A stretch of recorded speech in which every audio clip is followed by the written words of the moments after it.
Assalamualaikum students, in previous lecture we have done 3.1. Now we are moving towards 3.2. Here is another application of law of exponent. Simplify. For simplifying it, first we have to put powers on it. Simplify कीजिए बेटा। इस power का मतलब है ये power इस whole bracket के ऊपर है, इस होल ब्रैकेट के ऊपर है। इसका मतलब है ये कि पावर 3 पर भी है और ये पावर 4 पर भी है। अगर आप इसे सिंप्लीफाई कर लें तो 3 मल्टीप्लाई बाय 3 मल्टीप्लाई बाय 3 27 होता है और 4 मल्टीप्लाई बाय 4 मल्टीप्लाई बाय 4 64 होता है। क्योंकि सिंप्लीफाई हो सकता था इसलिए हमने इसे सिंप्लीफाई कर लिया, क्योंकि क्वेश्चन हमारा ये है कि सिंप्लीफाई करना है। आपको जो हमने लॉ ऑफ एक्सपोनेंट्स पढ़ाए थे उसमें यही था कि अगर पावर आपके पास है और वो अप्लाई हो रही है तो आपने क्या करना है, न्यूमरेटर पे भी अप्लाई करना है, डिनोमिनेटर पे भी। ब्रैकेट का मतलब ये पावर हमारे पास दोनों के लिए है, न्यूमरेटर के लिए भी है, डिनोमिनेटर के लिए भी है। यहाँ पर हमने पावर्स अप्लाई कर दी। अच्छा, इसका सिंप्लीफाई का मतलब ये है कि आप सिंपल फॉर्म में इसको वो कर दें, सिंपल फॉर्म में पुट करते हैं। सिंपल फॉर्म ये भी है कि हमने इस पे लॉ तो अपना अप्लाई कर लिया, पावर अप्लाई हो गई।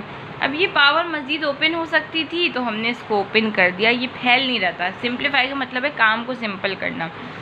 इसको अप्लाई करने से मज़ीद काम फैल नहीं रहा था, सिंपल ही हो रहा था, इसीलिए हमने जो है वो इस पर अप्लाई कर दी। ओरिजिनल जो हमारा पार्ट है वो ये है कि हमने पावर्स इंडिविजुअली अप्लाई की है। सेकेंड आप यहाँ पर आ जाइए, सेकेंड आप खुद कीजिएगा। थर्ड देखिए, थर्ड में हमारे पास है माइनस पी की पावर 3। बेटा माइनस पी की पावर 3 का मतलब ये है माइनस पी पे भी ये है अप्लाई और क्यू पर भी ये अप्लाई। माइनस पी 3 टाइम्स, इसका यही मतलब है माइनस पी 3 टाइम्स, और इसका ये मतलब है कि क्यू 3 टाइम्स। आप इसको सॉल्व कीजिए। Minus minus plus, plus minus minus, P की power basis same powers add होती हैं 1 2 3, क्यू की पावर 1 2 3, ये सॉल्व हो गया। ठीक, नेक्स्ट है आपके पास, हम करें क्वेश्चन नंबर 6। क्वेश्चन नंबर 6 में आप देखिए 3 की पावर 7 और 3 की पावर 3 के ऊपर कोई पावर नहीं है। 3 के ऊपर कोई पावर नहीं है, इसका मकसद ये है कि उसके ऊपर पावर 1 है। ठीक है, जहाँ कोई पावर नहीं होती वहाँ 1 होती है, जहाँ कोई नंबर नहीं होता वहाँ 1 लिखा हुआ होता है। अगर आप देखिए इस पे 1 लिखा हुआ है हिडन, क्योंकि 1 मेंशन नहीं होता। तो आपको लॉ ऑफ एक्सपोनेंट के जो रूल हैं उसमें से एक रूल याद आएगा, वो ये कहता है कि अगर बेसिस सेम हो मल्टीप्लिकेशन में तो ऐड किया जाता है पावर्स को। फिर मैं बता रही हूँ, in multiplication when basis are same powers are added, but in division when basis are same powers are subtracted. अच्छा, सब्ट्रैक्ट कैसे करेंगे? आप इस वाली पावर को, ये बड़ी पावर है, इसके पास ये 1 बुलाएंगे। ऐसा कोई ज़रूरी नहीं है, लेकिन यूजुअली ये होता है कि ये न्यूमरेटर के पास हम डिनोमिनेटर बुलाते हैं। अच्छा, ये भी हो सकता है कि ऊपर छोटी पावर हो, ऊपर होता 1 और नीचे होता 7, तो फिर क्या करते? तो भी हम इसी रूल के तहत चलते। ठीक है, तो भी हम रूल यही अपनाते, फिर हम उसको एडजस्ट कर लेते कि अगर ऊपर नेगेटिव आ रही हो तो 1 अपॉन समथिंग लिख देते। ठीक है, वो एक अलग बात है, लेकिन रूल यही है कि हम जो न्यूमरेटर वाली पावर है उसके पास बुलाते हैं। ये वाली पावर माइनस होती है, न्यूमरेटर वाली पावर में से हम माइनस करते हैं डिनोमिनेटर वाली पावर। इसकी पावर 1 थी, इसकी 7, 7 माइनस 1, 7 माइनस 1 होता है 3।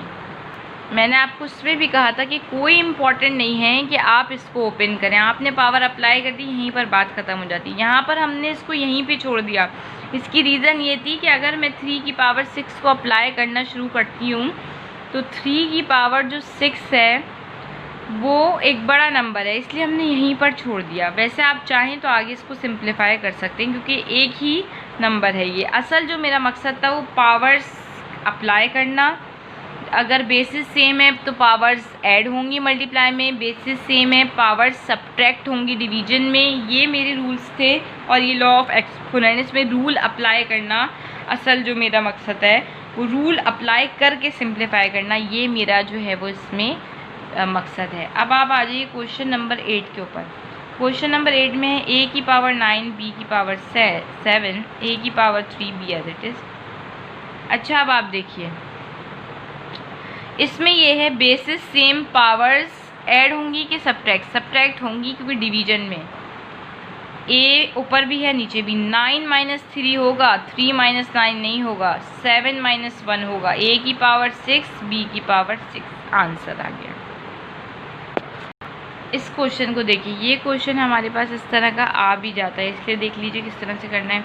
अब हमारे पास ये आपस में प्रोडक्ट में ही हैं, ये आपस में प्रोडक्ट में ही हैं। इस होल की पावर 15 है, इस होल की पावर 9 है, और इस होल ब्रैकेट की पावर 1 है। जहाँ कुछ नहीं होता वहाँ 1 होता है, और r प्लस s की पावर स्क्वायर है। ठीक है, अगर मैं इस चीज़ को देखना शुरू करूँ तो हमारे पास ये है कि इसकी जो पावर है, वो हमारे पास जो रूल है वो ये कहता है कि in multiplication when basis are same powers are added. ठीक है, पर in division when basis are same powers are subtracted. अब आप देखिए p प्लस क्यू, क्वेश्चन को दोबारा कॉपी करते हैं हम हमेशा, r plus s, p plus Q, r plus s। ठीक है, अब इसकी देखिए ये और ये बेसिस सेम है। अब आप एक क्वेश्चन जो रेज होना चाहिए वो ये होना चाहिए कि इसके दरमियान जो साइन है वो प्लस का है, यानी कि ये जो पावर है, जो बेसिक मिस्टेक भी कर देते हैं आप, अप्लाई करना शुरू कर देते हैं। बेटा ये नहीं कीजिएगा, बीच में प्लस हो पावर अप्लाई नहीं होती। यहाँ पर मैंने पावर अप्लाई की है तो बीच में डिवीजन था, यहाँ पर पावर अप्लाई की है तो बीच में डिवीजन था। डिवीजन और मल्टीप्लिकेशन में यहाँ पर पावर अप्लाई की है तो इनके दरमियान मल्टीप्लिकेशन का साइन था।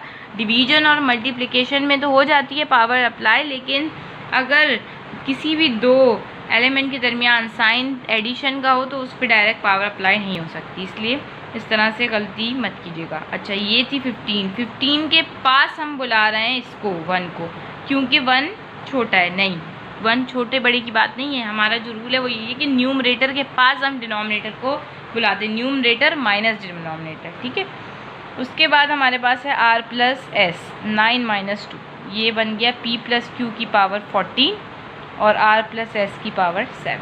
ठीक है, नेक्स्ट आप देखिए यहाँ पर सिंप्लीफाई और write the following expressions in such a way that exponents are positive. ये कह रहे हैं कि ऐसे एक्सप्रेशन लिखिए कि एक्सपोनेंट पॉजिटिव हो जाएं। ठीक, पहले सिंप्लीफाई कीजिए, सिंप्लीफाई वही बात जो मैंने आपको बताई थी कि नेगेटिव आ सकती है, नहीं आ सकती पावर। सिंप्लीफाई करने के बाद आप इसको ऐसे लिखिए कि इसके जो एक्सपोनेंट हैं पावर्स जो हैं वो पॉजिटिव हो जाएं।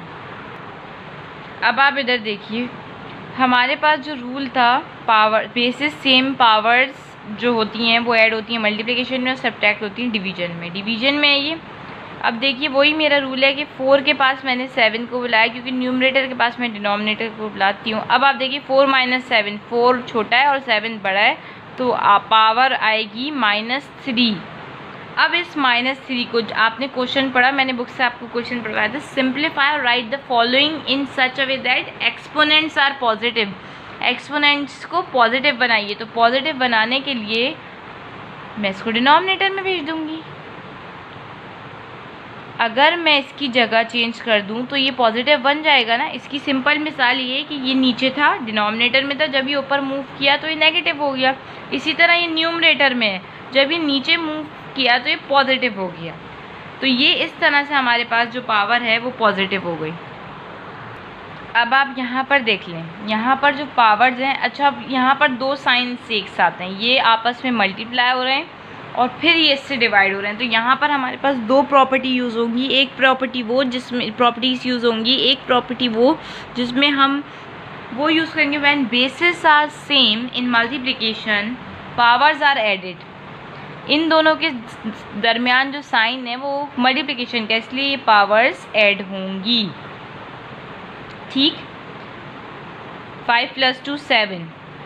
अब क्या ये सॉल्व हो गया? नहीं, सॉल्व नहीं हो, अभी भी हमें इसको मज़ीद सॉल्व करना है, क्योंकि एक ये बेसिस सेम है और हमें इसे मज़ीद एक बनाना है। वन बनाने के लिए इसको जो है वो एक टर्म बनाने के लिए, एक टर्म तो ये है ही, इसको बिल्कुल एक करने के लिए हमने क्या करना है, ये आपस में डिवीजन के उसमें है, ऑपरेशन में। और डिवीजन में क्या होता है कि न्यूमरेटर की power minus denominator when basis are same.